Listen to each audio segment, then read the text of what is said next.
Everybody's running late. Everybody's running late.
Why did you come out in the rain then? How did it look? Here.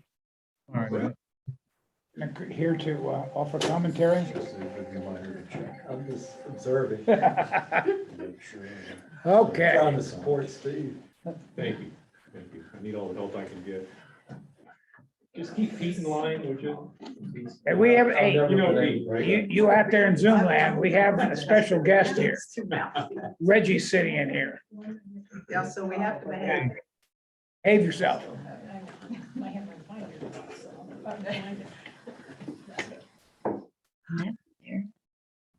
Well, I haven't moved at all. I would move over just a little bit.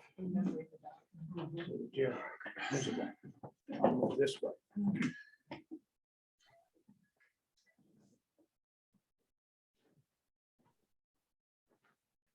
You're on. One more minute.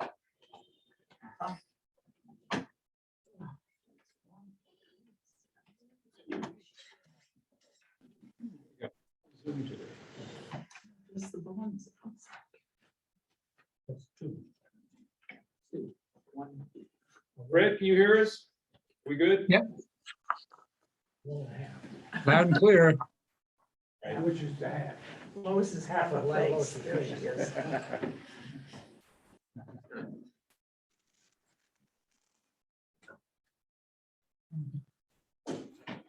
Well, there we go. Oh, goodness.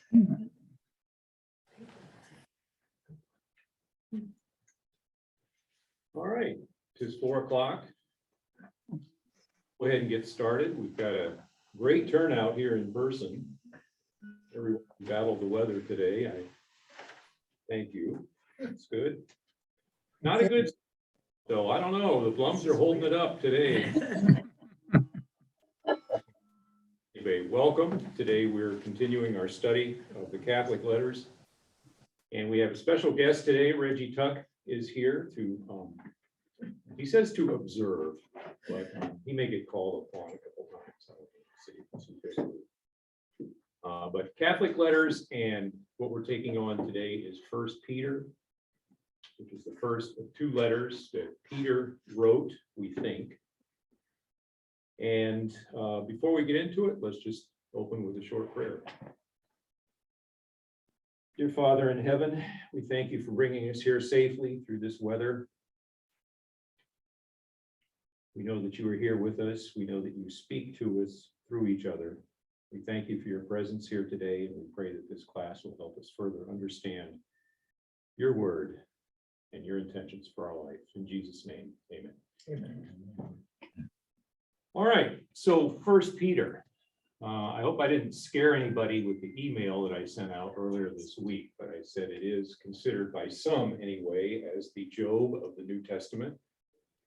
And way back when we did wisdom literature, we went through Job, which was a lot of fun. I think that's a little bit of a misnomer, though, for what 1 Peter is. They're both about suffering for sure, but I would say different ways. We think back to Job in wisdom literature. Job was a righteous man. God allowed the accuser, kind of a mysterious angel in the heavenly court, otherwise known as the Satan, to test Job and to test his faith by first taking away all his children. And he took away all of his possessions and his wealth. And then he took away his health, and he was covered with sores. So he experienced almost every type of suffering you can imagine in a very short period of time. And what Job, though, I think was really about was how one individual relates to suffering and to God. And Job, of course, persevered in his faith in God.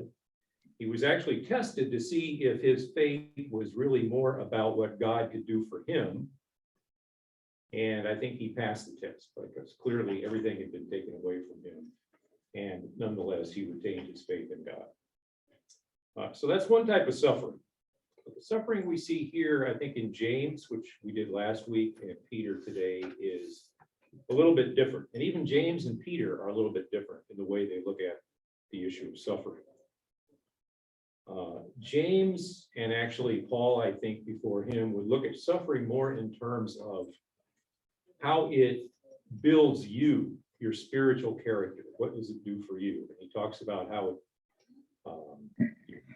endurance and maturity and growth and so forth and so on. So it makes you grow in your spiritual faith. That's James. Peter, however, takes a little bit different approach to it, I would say. And that approach is that suffering is a part of the Christian life, but we suffer for Christ. And in our suffering, if we can be Jesus to other people, nonetheless, it will attract people to the faith. And so it's a more outward expression of what suffering can do than just an inward expression, in my mind, anyway. All right, so Peter, it's a relatively short essay. It's 5 chapters long. Makes extensive use of the Old Testament. There are 46 quotes or allusions, the most in the New Testament, along with Romans and Hebrews. So we would have to assume that the audience to whom he was speaking had some knowledge of the Old Testament, at least. It seems generally consistent with the teaching of Paul, but more focused on the suffering for Christ. And clearly, if you read or reread Peter this week, you know, there are parts of it that by today's standards are very controversial. The whole section on submission. So we'll get into that and see what we can figure out what Peter is trying to say and whether there's any relevance for us today in that whole discussion. All right. Start with the author. The first verse, the first chapter says, Peter, an apostle of Jesus Christ. So the author is identified up front. Although we also know that when books are named after certain individuals, scholars would argue over whether that individual actually put pen to paper or mouth to words and wrote it. So here it says the author was Peter, an apostle of Jesus Christ. And while I think most attribute this letter to Peter, there is some debate, of course, among scholars, because that's what they do for a living. There's some debate about whether Peter actually wrote it.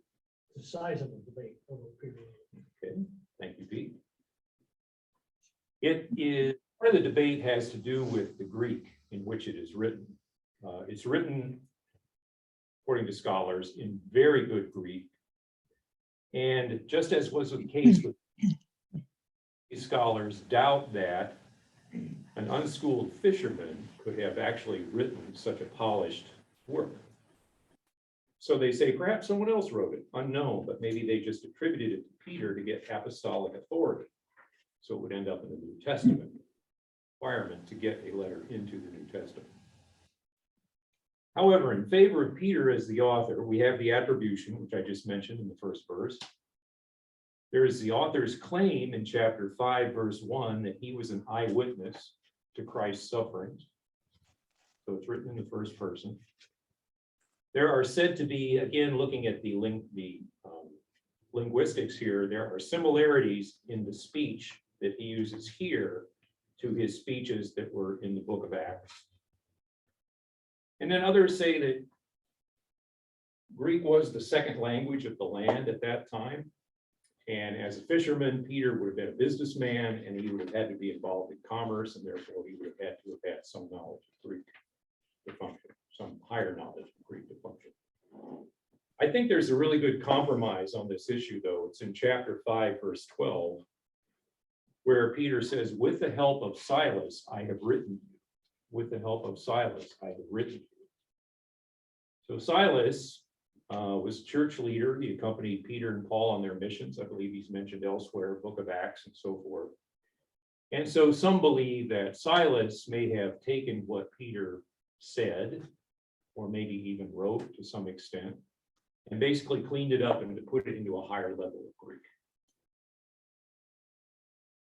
But most attribute the letter in some form to Peter, whether he actually spoke this word for word or someone else tried to capture what they had heard from him saying over time. And according to one of our favorite experts, N.T. Wright, his authorship cannot be proven, but, quote, remains entirely plausible. So Peter, we don't need to talk a lot about who Peter was. We remember him as probably the lead disciple in the Gospels. He's always mentioned first. when they list the disciples. His name actually is Petra. And it's interesting that you may recall when Jesus asked the disciples, "Who do men say that I am?" Peter was the one who put his hand up. And he said, "You are the Christ, the Son of God." And Jesus said, "You have answered correctly. On this rock I will build my church."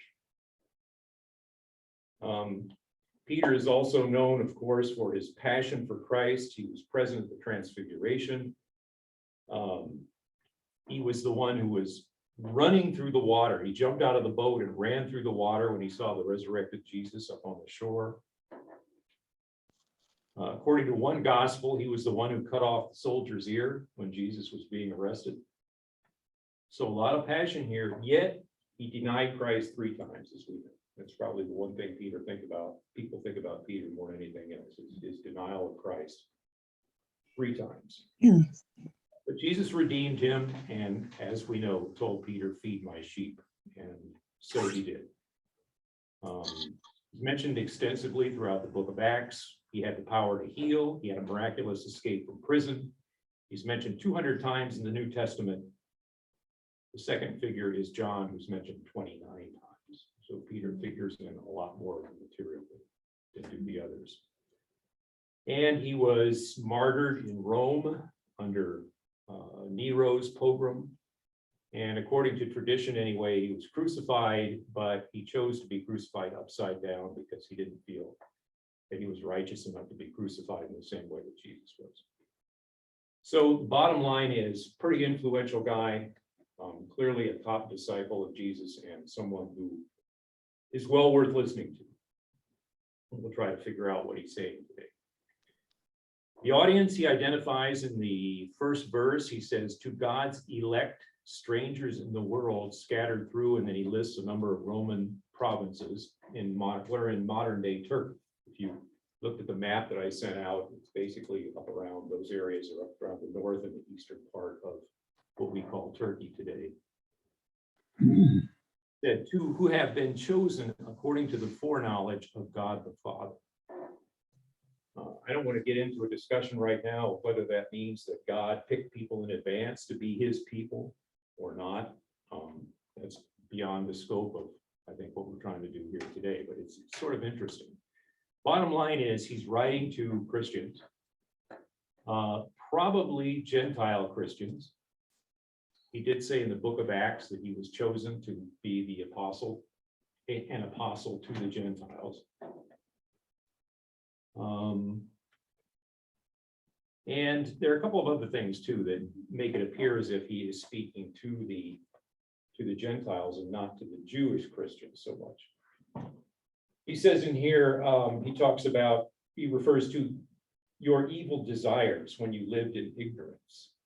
He's talking about new believers here. Your evil desires when you lived in ignorance, and the empty way of life handed down by your forefathers.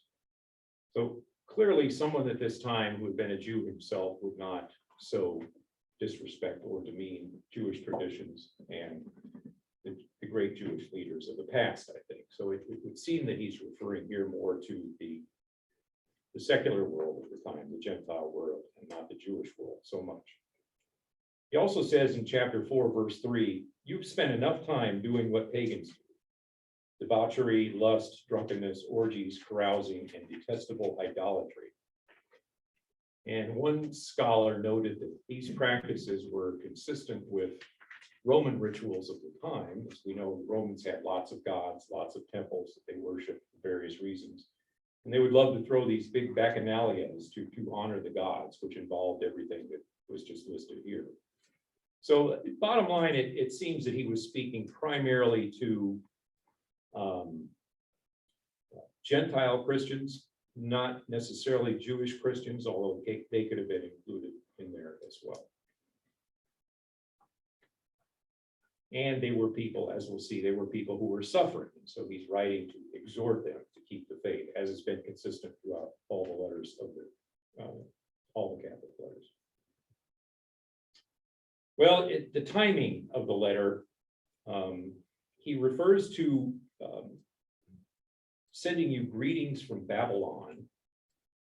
Greetings from Babylon. Babylon we're not quite sure what that means, but it was also possibly used as sort of a sarcastic word for Rome. Because Babylon, of course, capital of Babylonia, the Babylonians had conquered the Jews in the 3rd century BC. So it was considered an evil place. And Rome at the time also was the epicenter of the Roman oppression. So Babylon, they think, refers to him writing from Rome, probably in the late AD 50s, early 60s, possibly just before Nero's persecutions of the Christians began in AD 64. And Nero's reign was from AD 54 to 68. So if Peter wrote it, then it had to be not later than AD 67, 68, when he was martyred under Nero. Earliest citation for this letter was in about AD 110.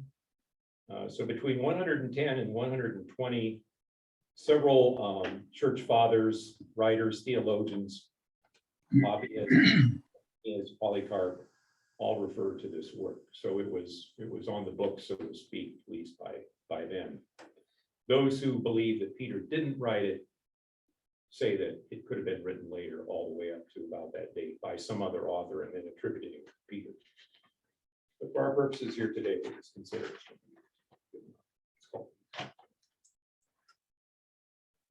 All right, so what's it about? Let's get into the content. The first section starts off with talking about a spiritual rebirth. He's talking to new believers in the Christian faith.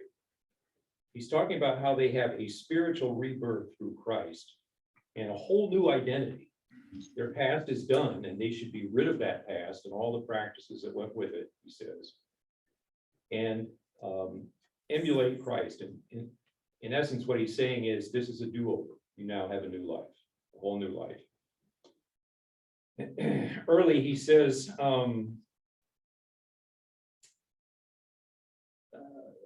in his mercy, God has given us new birth into a living hope through the resurrection of Christ, an inheritance that can never perish, spoil, or fade, kept in heaven.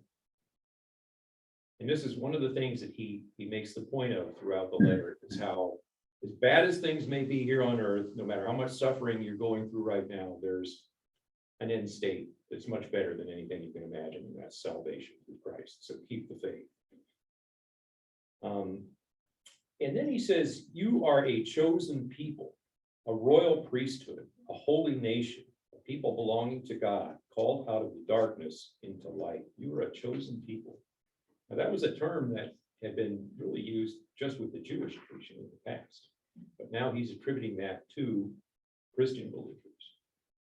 You think about the words there, I mean, they're really rich. A royal priesthood, a holy nation, people belonging to God, called into the light. He goes on to say that by faith you are shielded by God's power until the day of salvation.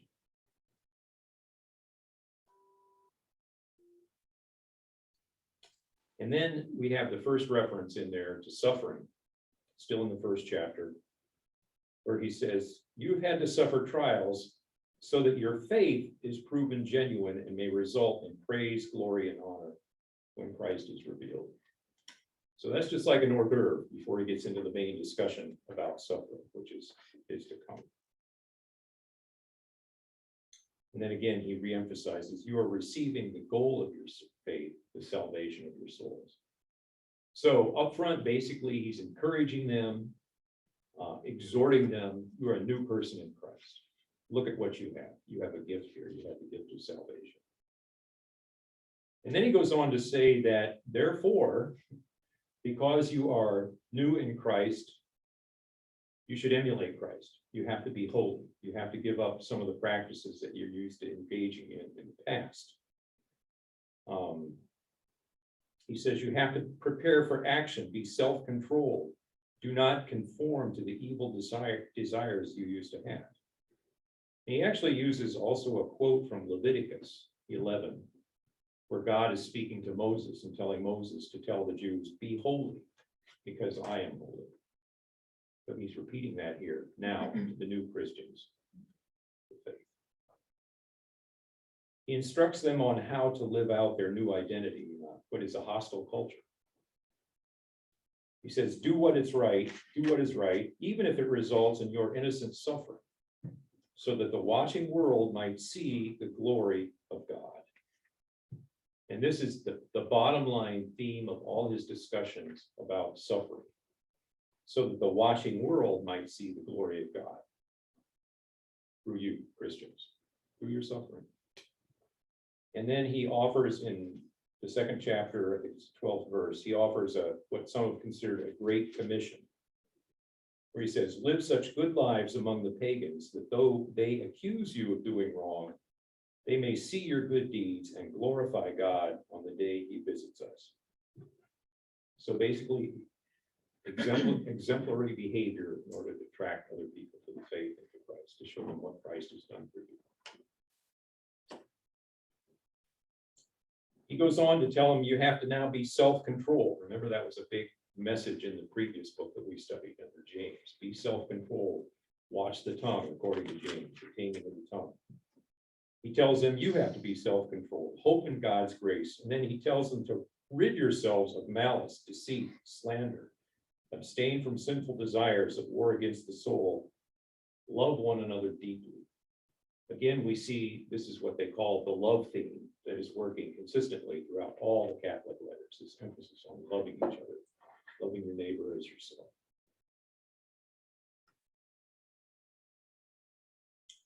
There's an interesting section in here where he starts talking about the stones. He compares Christians to stones. Does anyone have a sense of what he's talking about there? Okay. He says, as you come to him, the living stone, Jesus, the living stone, that you also, like living stones, are being built into a spiritual house to a holy priesthood. Why the use of stone?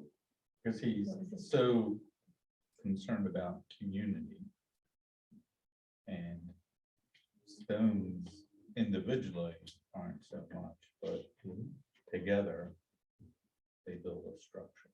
Right, exactly. But I think the stone analogy, it also may go to, as one scholar talked about, it may go to the idea of the temple in the past. I mean, the temple, the Jewish temple, was the holy place where God resided, and it was built of stone. So the stones were holy. And he's using an analogy to that here to say, okay, and we, you know, in Hebrews, when we did Hebrews talked about how Jesus replaced the temple. The temple is no more. The Mosaic law is no more. You are now, Jesus is the temple.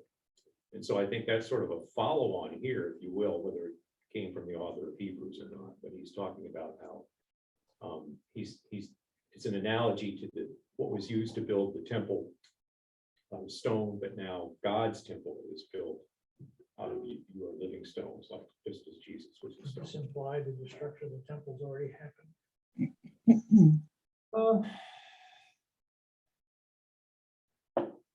What do you think? That would go against the writing it. It would seem to, wouldn't it? Yeah, that was AD 70. So it would, yeah.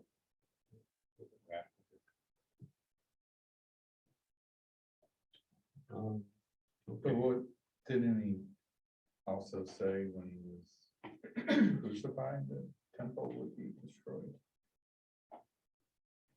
He destroyed this temple Yeah. within 3 days. Rebuild it. During the trial. So it doesn't Yeah. necessarily need to be the Romans' destruction of the temple. It would be the destruction of the temple based on. The his reference to the crucifixion. stone would imply physical. Yeah, but again, could it be from Could be any. his presence, God's presence in the set aside temple that is in Jerusalem, the new temple, which is wherever communities come together, and Christ and therefore God is there. Sure.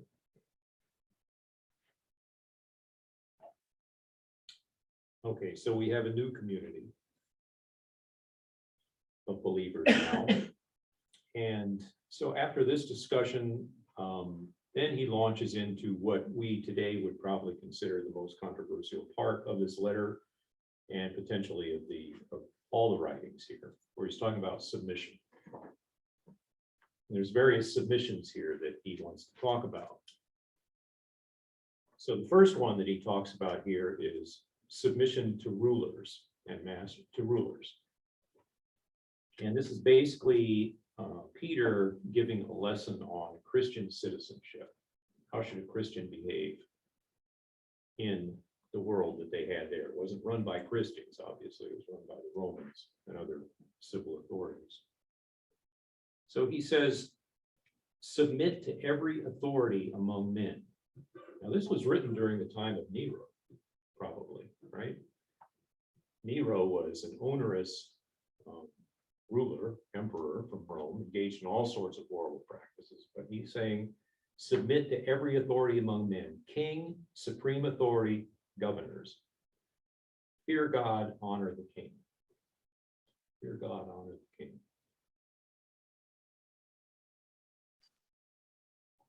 Does that hold up? What do you think? Holds up if they're in the face of being oppressed because of a lack of allegiance to the king. It makes sense to tell people to shut up and obey so that they don't, you know, get some sort of problem started on it. I mean, Paul does the same type of guidance in Roman. Yeah. And I'm gonna read doesn't that. Jesus say whose face is on the coin? Right. Render unto Caesar what is Caesar's. But Pete, that's kind of a utilitarian sort of rationale, isn't it? I'm a utilitarian kind of guy. Well, you know, I would say theologically, it's talking about, you know, that, you know, be more righteous. You know, that, yeah, Nero may be a despot, but that doesn't mean that you need to become a despot. And, you know, honor Nero, even if he doesn't deserve to be honored. Right, I mean, it's a form of righteousness, righteous witness. Right. You know, we live in a culture where, you know, I don't think we ever imagined that we should pay homage, respect to people that we disagree with. And yet, what you talked about earlier, you know, let your light shine so that people can see. We don't live in a society where if you disagree with it, you're liable to get tied to a stake, burned, or given to the animals. So there's a certain enthusiasm or a certain incentive to not taunt the bear. Yeah, I guess, I mean, I think that, to me, I feel a little too self-serving. That, okay, well, I'm gonna obey Nero so I don't end up on the pyre. Whereas my perspective would be, he's saying, you know, you be holy and you be righteous, even if Nero isn't. That sets the stage for the divine right of kings almost. God put him there, so be obedient.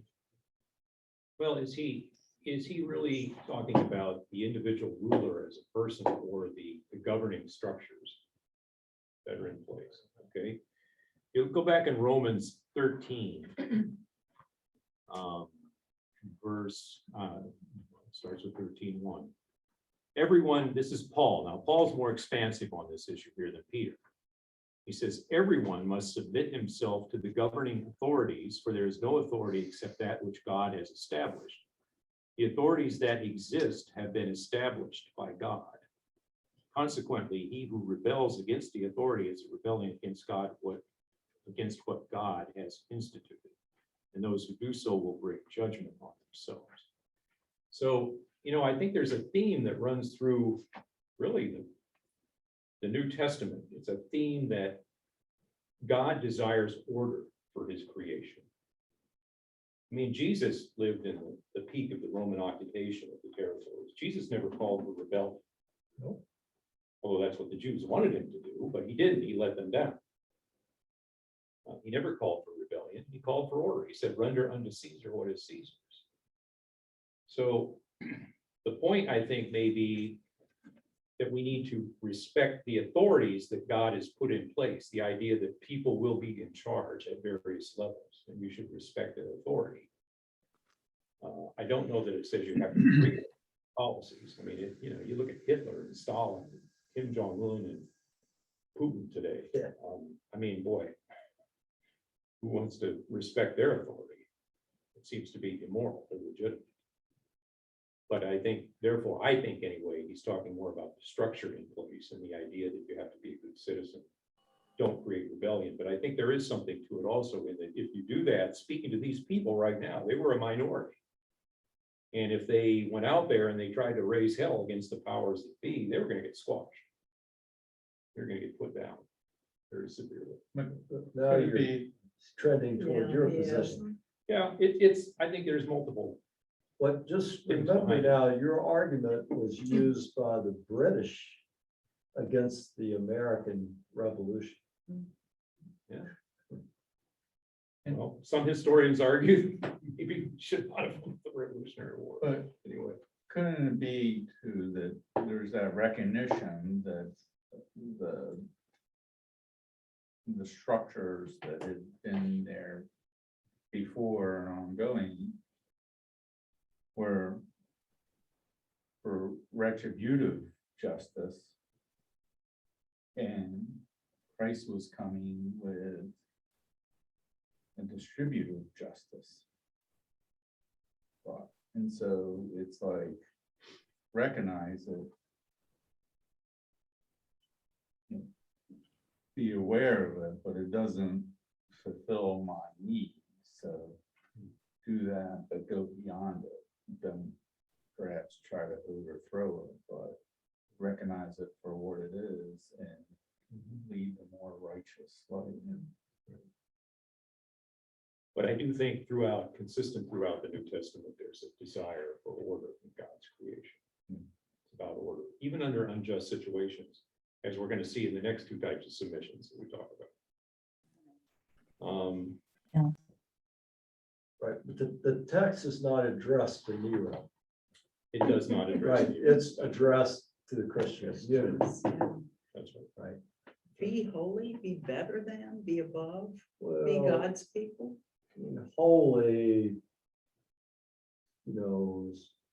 be complete, be who Reach for God better. has created you to be. Does that mean that a Christian should sit in an organization like Nazi Germany that is extirpating huge amounts of people and be quiet and honor that government? Should they not stand up against that government, regardless of whether they're instituted as an orderly governing structure? I think that's dangerous. I think Dietrich Bonhoeffer would object to that. Well, Definitely. yeah, and, now I've got a bias against Bonhoeffer, so let He's me be German, clear I about understand. that. He's German, I understand. Well, no, I mean, Bonhoeffer and the Confessing Church had been way overrated in terms of what they were doing, right? They advocated only for Jews who had converted to Christianity. Other Jews, they never said a word about them going to the death camps. But in the West, we've portrayed Bonhoeffer and the Confessing Church like they were some heroes that stood up against the Nazis. Let's leave the Jews out of it. He at least was objecting on a Christian basis to some of that group that was being sent to the chambers. And my point was, should that not be our obligation as holy people to object to that kind of a government? Well, on the whole matter, I would be, and I don't know if I've preached it here or not, but I would say it's contextual.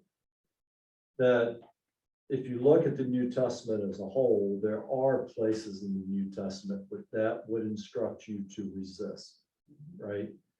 And so you can't just take one passage of scripture and make that a universal principle. But you have to sort of compare the context and determine, is this a time for resistance or for Christian witness, as I was suggesting with Peter? But yeah, I would just say that I think the witness of the church to the Nazi regime is very depressing and troubling. And, you know, the Catholic Church, the confessing church, nobody really has much to brag about. When do we stand up against immorality, evil? I mean, there is evil in the world. Don't we stand up at some point against things that are truly wrong? Well, I'm not the only person in Nope.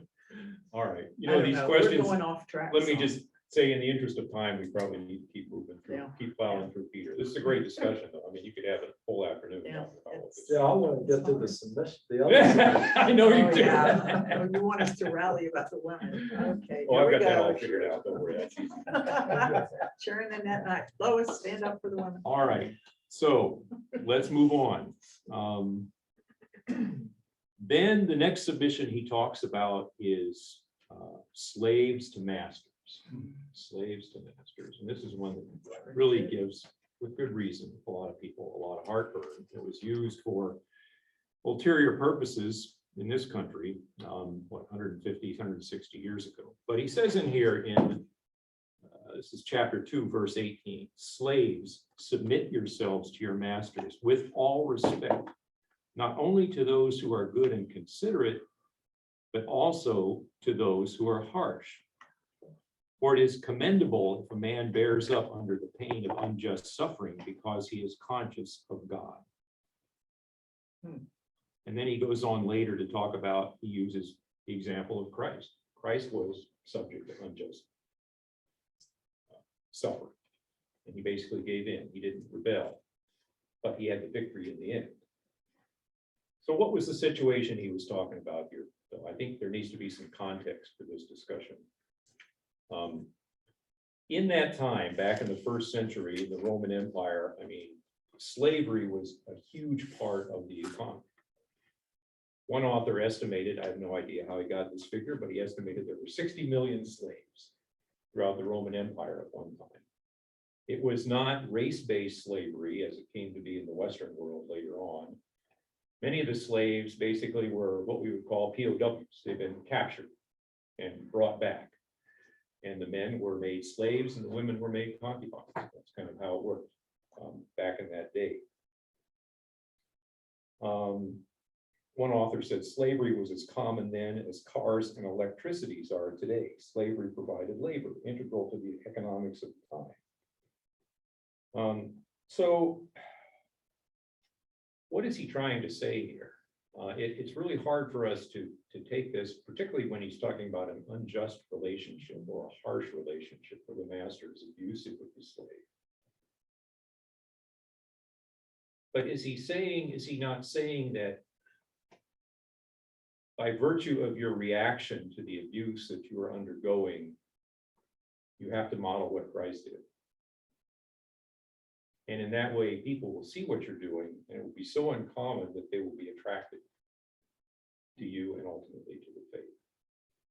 I don't think he's not endorsing the concept of slavery here, but as Pete Wells also once said in a previous class, slavery was too entrenched in the world and the economy at that time to challenge it. I mean, that was just wasn't something, even if you didn't believe in it, it would have been impossible to challenge this. And he certainly didn't want to incite the slaves to go out and start a rebellion, which would be, again, put down very brutally and suppressed almost immediately. So perhaps here he's just kind of dealing with the reality of the times. we're not gonna fix this. I can't wave a magic wand and fix it right now. So how best can we deal with it? And maybe the best way to deal with it, I think he's suggesting here, is to be respectful of your masters, no matter how they treat you. Just the equivalent of turn the other cheek. Turn the other cheek. I think it is. But do you think God, I mean, the notes in my little Bible written by me, not by anybody else, says, I just wrote, I can't see God really wanting this. I mean, I can understand the economics part, having people to do that, but abuse of them is a whole different story than Right. being enslaved in good conditions and being treated, you know. Do they become somewhat martyrs for their faith then? I think that's what he's saying here in a sense. Yeah. I think that's what he's saying. Or the slaves, people of faith. Somewhere. I'm thinking, Some, you know, the life of Richard Allen might be instructive here, right? So he's the founder of the African Methodist Episcopal Church. And he was born into slavery.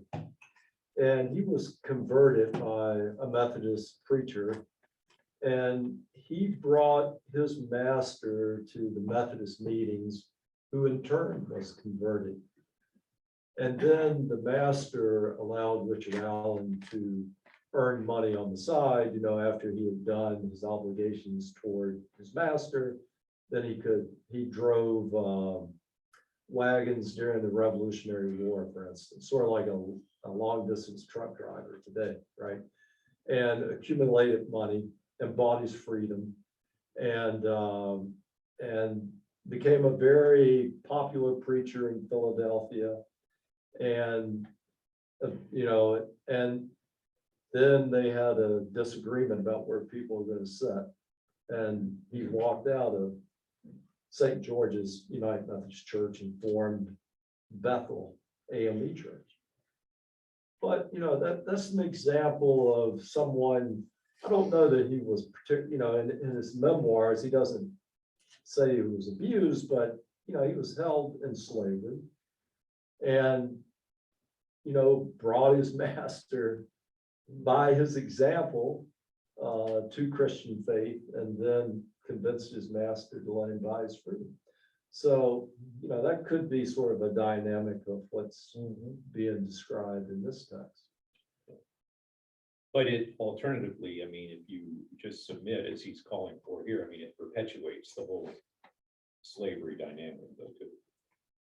But rebelling against it is useless. But rebelling is useless, will bring about a lot. It'll be, think of the movie Spartacus and all those thousands crucified along the Happy So way, yeah. utilitarian. There's one So thing he in has the book of, Reggie. if I'm pronouncing it right, Philemon, is that how you Right. pronounce Not Philemon? I say Philemon. it? Philemon, I got it from Never Reggie, heard so that. you better be right. I always said Philemon. But in there, they talk about, Philemon, as I recall that letter, he's talking about a slave there, and he's he's writing a letter to the slave's master, right? Right. And he's saying, hey, take him in, he's run away, I think, take him back in and treat him like a brother, you know, he's one of us. Now, he doesn't say he should no more be a slave and you need to free him. He's just saying, accept him as a brother.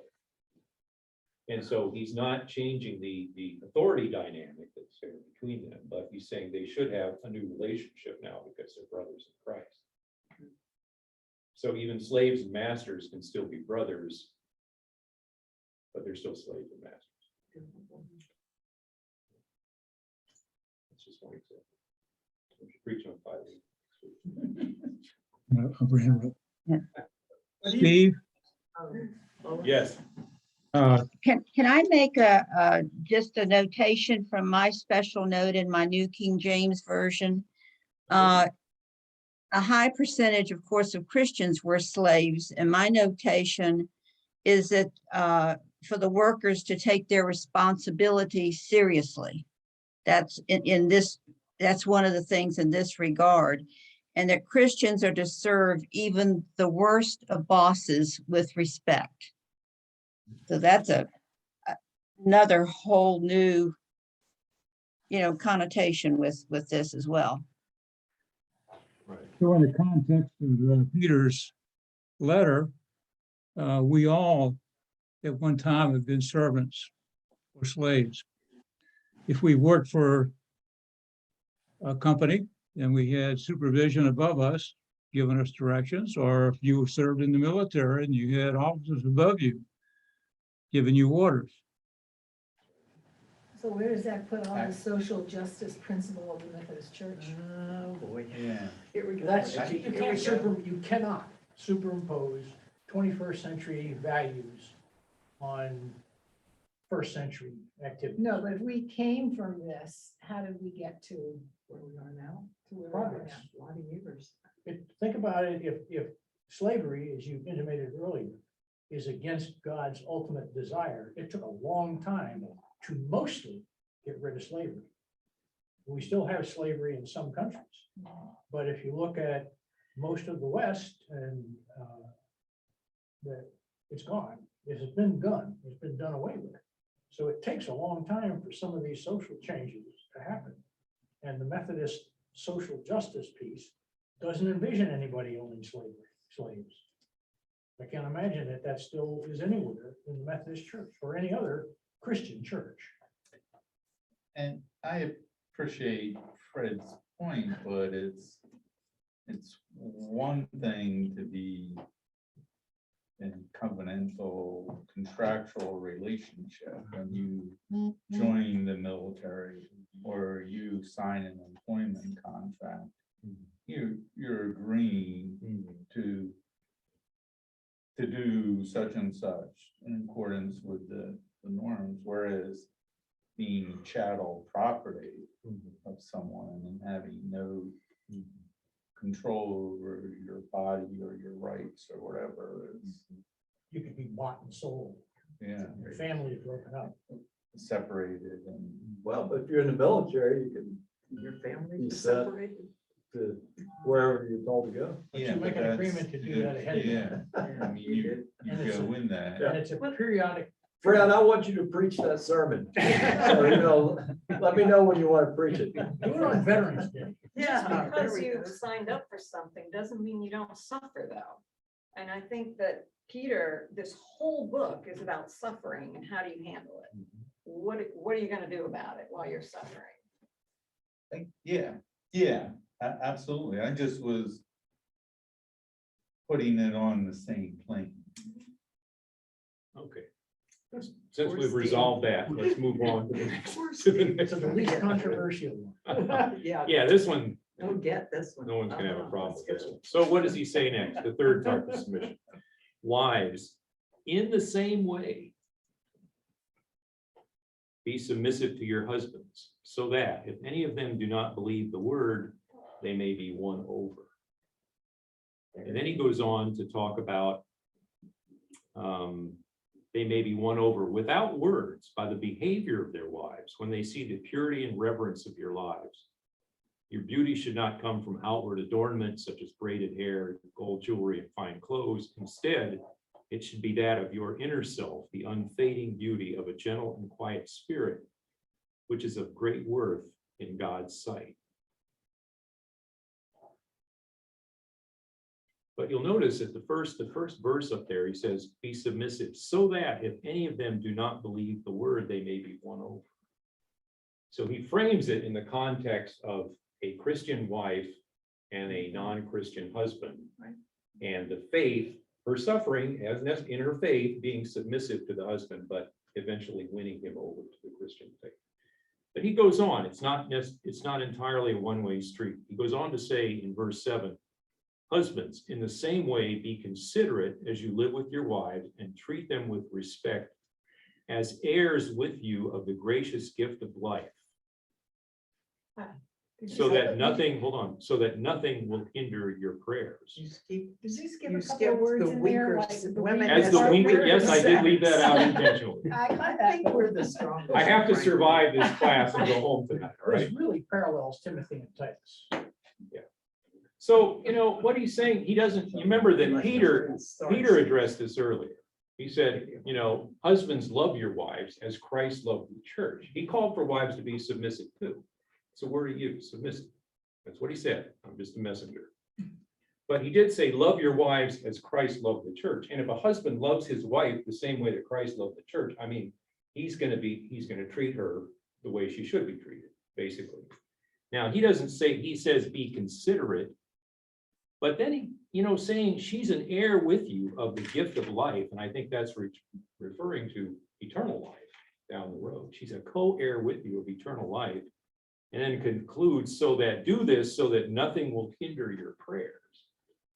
In other words, God will not show favor to you, the husband, if you do not do these things vis-a-vis your wife. So he's sort of making this a two-way street here. It's not all one way. It's a bit of a two-way street. And then I think it's interesting that the very following verse, in which he's really moving on to another subject, I think, but its location here is interesting. The next verse after that says, finally, all of you live in harmony with one another. Be sympathetic, love as brothers, be compassionate and humble. Do not repay evil with evil or insult with insult, but with blessing. So, I mean, if husbands and wives both follow that in their marriage, in their relationship, it's going to be a pretty good relationship, I think, right? I don't think I've ever had a real problem with that because, Paul never got a gentle and quiet spirited wife. So he kind of lost out on that part. But, I think it is that part where whichever one of the other gospels said it, that if he treats me like Christ would treat, that's a win-win situation. Do we even know if Peter was married? I think he was. Yeah, He has a son named Mark. He has a mother-in-law to say, right? That's Jesus. right, that's right. Jesus healed. Yes, good point. So did you all know that Genghis Khan only allowed his sons to marry Christian women? Yes. No. Interesting. Is he Christian? No, Genghis Khan? No. Oh, because they would be submissive. Well, no, Well, my impression is because they would be trustworthy. That's a good point. Excellent. Yeah. I don't know how he got to that. They'd be trustworthy because they were Christian. Well, that was his perception. Yeah. Okay. It doesn't necessarily mean that it's our perception.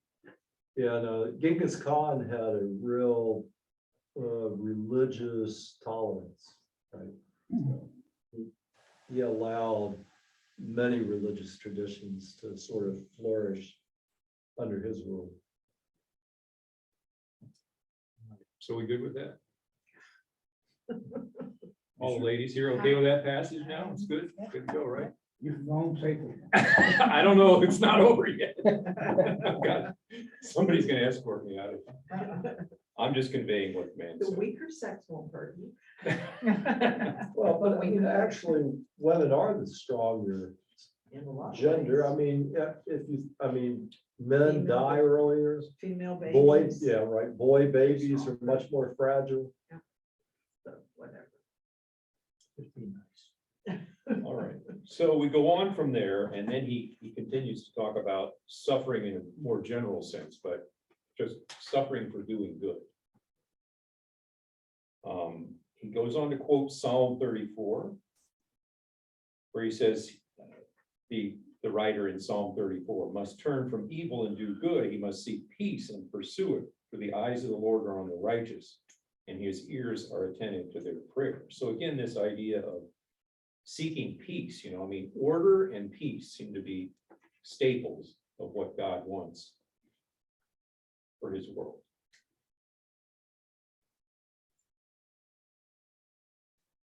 Who is going to harm you if you are eager to do good? But even if you suffer for what is right, you are blessed. Do not fear what they do. Do not be frightened, but in your hearts set upon Christ as Lord.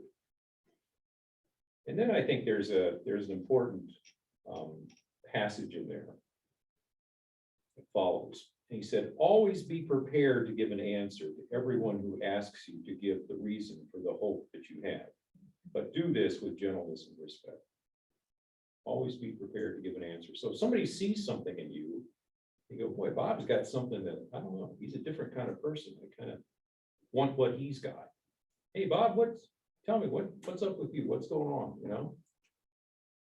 And you start talking, witness to them about Christ in a way that is truthful and respectful.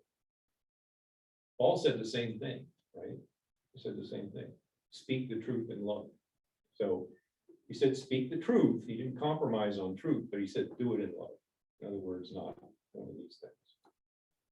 You know, I still think of, on occasion, going to a hockey game downtown, and there's a guy that goes, several people, they go down there, they literally stand up on a soapbox, and they've got a megaphone.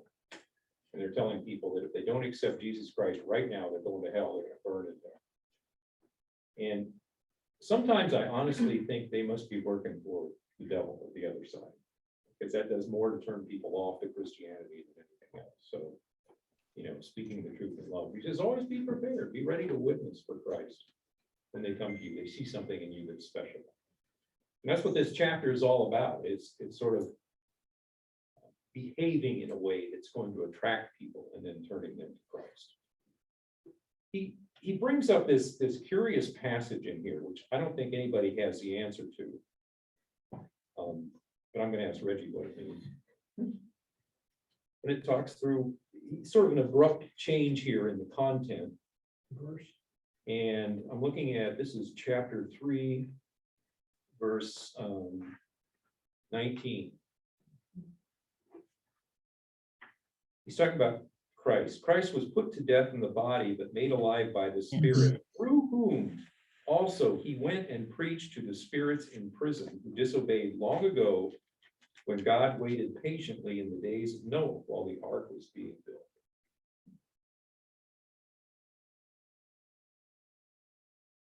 Now, what exactly does that mean, and why is it in here?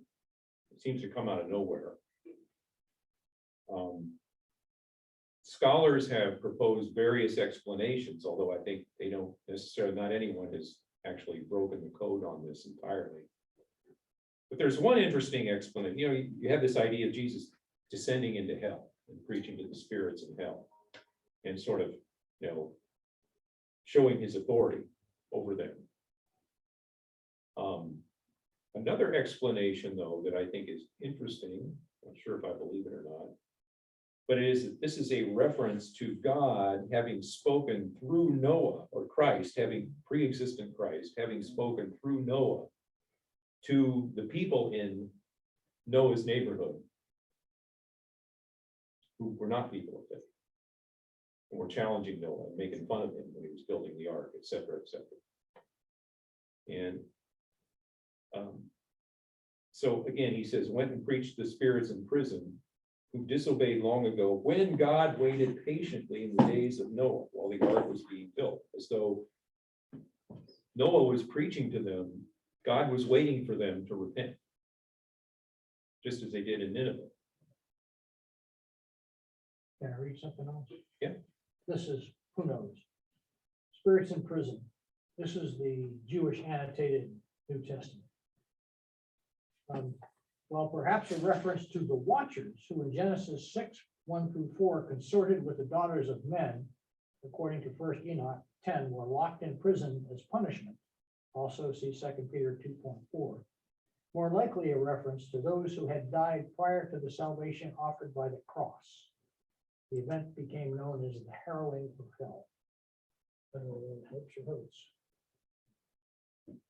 Thoughts on that? I've got some notes in my Bible. One is, some hold that his pre-incarnate state, in his pre-incarnate state, Christ went and preached through Noah to the wicked generation of that time. And two, others argue that between his death and resurrection, Christ went to the prison where fallen angels are incarcerated, and there preached to the angels who are said to have left their proper state and married human women during Noah's time. That would be the watchers that he's referring to here. And then the other one, still others say that between death and resurrection, Christ went to the place of the dead and preached to the spirits of Noah's wicked contemporaries, where he proclaimed, what he proclaimed may have been the gospel, or it may have been a declaration of victory for Christ and doom for his hearers. Right, exactly. Would the people he's writing to understand that? Would they know anything about that? Yeah, I suspect they did, and, you know, that they probably had sermons on it, and it was sort of common knowledge, and so while we would like for him to, he just alludes to it because everyone in the, you know, that's receiving the letter, they know what that's about, right? It's like, oh, yeah. And we wish, right, we wish he'd written a chapter or two on that.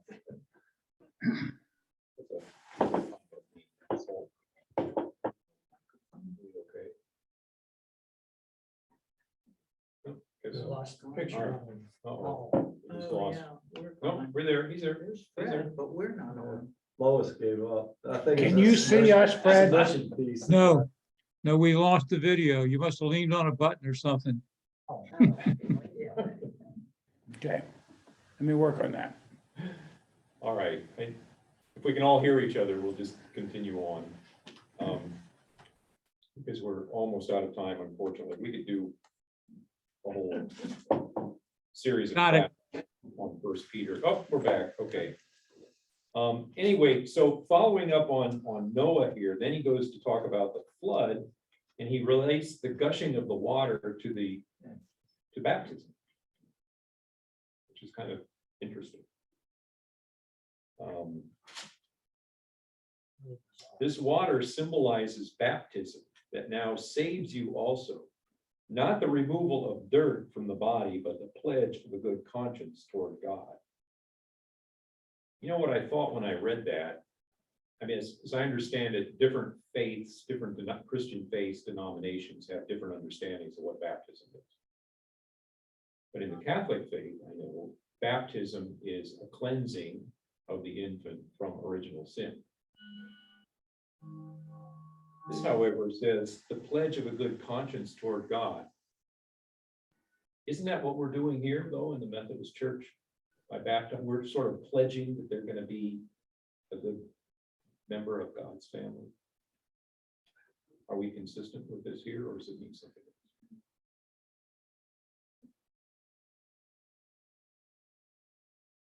else? I mean, personally, I see baptism as God's pledge to us, not so much our pledge to God. You know, God's claim on us. Because, you know, a baby can't make a pledge, but God can make a pledge to that baby. Whereas Baptists would maintain it's a personal pledge. You have to be of age, Right, you have to be yeah. dunked, and you're Right. saying, okay, I'm with God, Which was the original Christian baptism. which was, that's right. Is it sort of the continuation of the covenant process? Like with Noah and the flood, and there was a covenant that I won't do this again. And then with Moses and the law and the Ark of the Covenant, it's, you know, here are the rules to live by. And now we're talking about the new covenant with God and a process of the baptism is acknowledging that covenant, that relationship. It's interesting. But with the Catholics, isn't it also kind of a protection? I know our two older granddaughters have not been baptized yet. They've been dedicated, but they've not been baptized. And I think our next door neighbor is just so afraid that something's gonna happen to them since they're not baptized. They won't go to heaven. Well, that was The the old original belief. sin. I mean, even in the Catholic Church, they believed that if a baby wasn't baptized because it was carrying original sin, it was doomed. But that's not the belief of the present modern Catholic. Oh, it is a this one. They changed. Yeah. Depends on the Yeah. church. I mean, yeah, it is a this one. Right, the song they sing to babies is God. All right, so we're, not to get off on a baptism tangent here, because we're just, well, we're over time right now. So let me try to wrap it up here quickly. And I feel like I'm inadequate here in this discussion because there's so much more here that we could talk about. But we only have 1 hour. Couple of important points here near the end of this letter. Chapter 4, verse 12. Dear friends, do not be surprised at the painful trial you are suffering, as though something strange were happening to you, but rejoice that you participate in the sufferings of Christ, so that you may be overjoyed when his glory is revealed. If you are insulted because of the name of Christ, you are blessed, for the Spirit of glory and of God rests on you.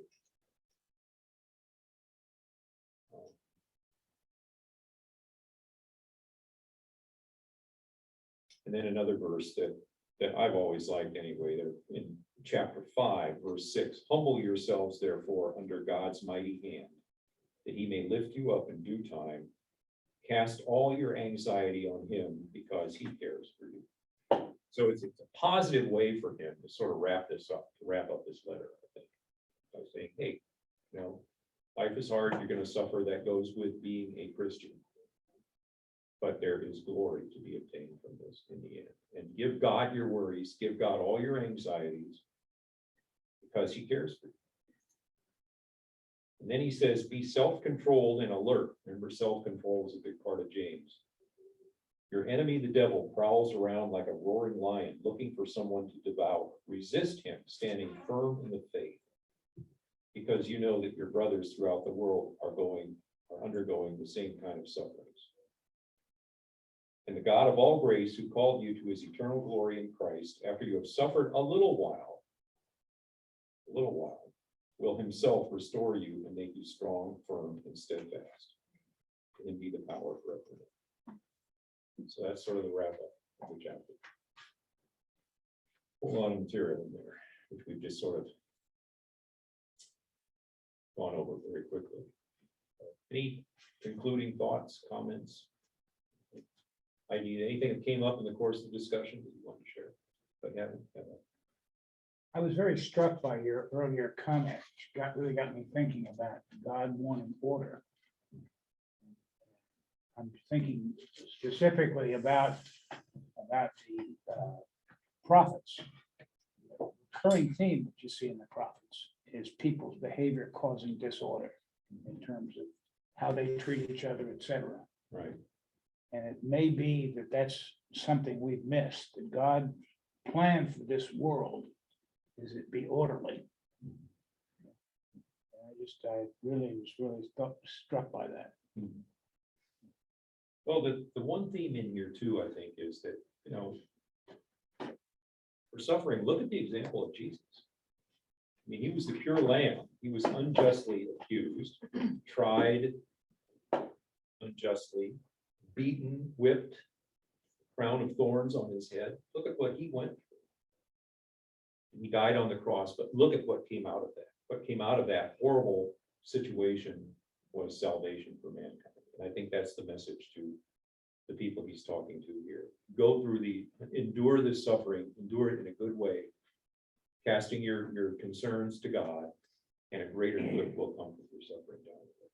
That's how I kind of look at it. That doesn't necessarily mean that in this life suffering will end. No, I don't think it does. It does not. That's right. But he keeps holding up salvation as the end state, not, you know, resolution in his lifetime. But that's all part of being humble, because it's not the overcoming of our pain and suffering. It's not the goal. Right. The goal is order and righteousness in his kingdom. You have to kind of quit being so self-centered. Which is sort of the opposite of the way our society. Absolutely. Yes. I agree. All right. That's why, as he says, we are strangers in the world. All right. Anybody have prayer concerns before we close? Just the Holcombs. The whole thing. Yeah. Okay. I didn't hear. The Holcombs. Oh, yeah, you know, I became aware that Kathy Whitmire has breast cancer. Surgery next month. Sarah Gregg is going through a particularly difficult time with cancer. Patty Hamilton, we stay on this subject, has had a difficult time with her surgery for breast cancer and had to go and have some additional surgery done. Is that right? Has John Ailes actually started his treatment? Do you I know? think so, yeah, he had they put a gel in. Oh, yes. Yeah. Bob's So- done it. Those of us that have done it. Yeah, so I think he's started, yeah. Yeah, apparently TRICARE said they would pay for it. I would just throw in a phrase. Friday of this week, Cecilia and I were probably two of the very few human beings who are actually on the road going south. Hurricane-related weather to North Carolina, because Saturday was our grandson, was 2 years old, his second birthday. But during the birthday also, my daughter had the big reveal. She's pregnant again. She's due in January. So they did the big reveal. They didn't know what it was. The doctor had done a sonogram, put it in an envelope, and gave it to my daughter. She didn't open it, gave it to my youngest daughter, who's going to be the godmother, and said, when we have the reveal, you get to do the reveal.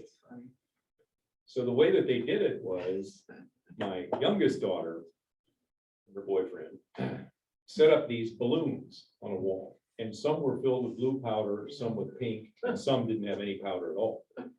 And so my daughter Elena and her husband George had to throw darts and break the balloons, had to break all of them. And it finally came out, so 4 blue and 3 pink, so she's having another boy. Okay. Should have given her the choice yet? Huh? Should have given her the choice yet? I don't think they're gonna go that route. But it just got me thinking, I mean, we kind of take this stuff for granted sometimes, or just the whole idea of how human life is created. There it is in the womb, it's a mystery creature in there right now, but it's gonna be like us someday, a full-grown human being. It's amazing, it's a praise.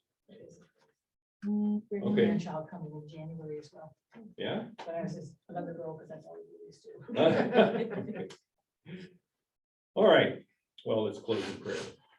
Dear Lord, we thank you for this time together today. Thank you for bringing us together.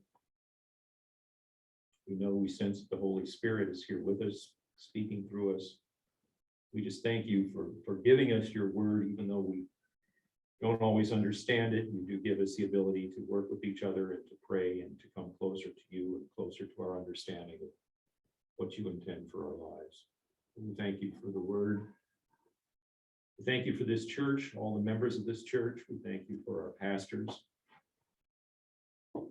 And we also remember those who are suffering right now, as the book of Peter talked about tonight. The Holcombs, Kathy Widmeyer, Sarah Gregg, Patty Hamilton. We hold them in prayer and ask that you bring them, if it be your will, healing and peace and comfort, and a sense of your presence with them as they endure their trials. Lord, please bless our families as we go forward and bring us together again next weekend. In Jesus' name we ask. All right, next weekend, 2 Peter and Jude. It's a double hit. Thinking about the fallout of Revelation. I don't know, we're gonna just continue on this. Yeah. Hey, Fred. I assume that there's no sense. I mean, the problem is people will use this thing, don't really have trust. So we just continue. Yeah. I was going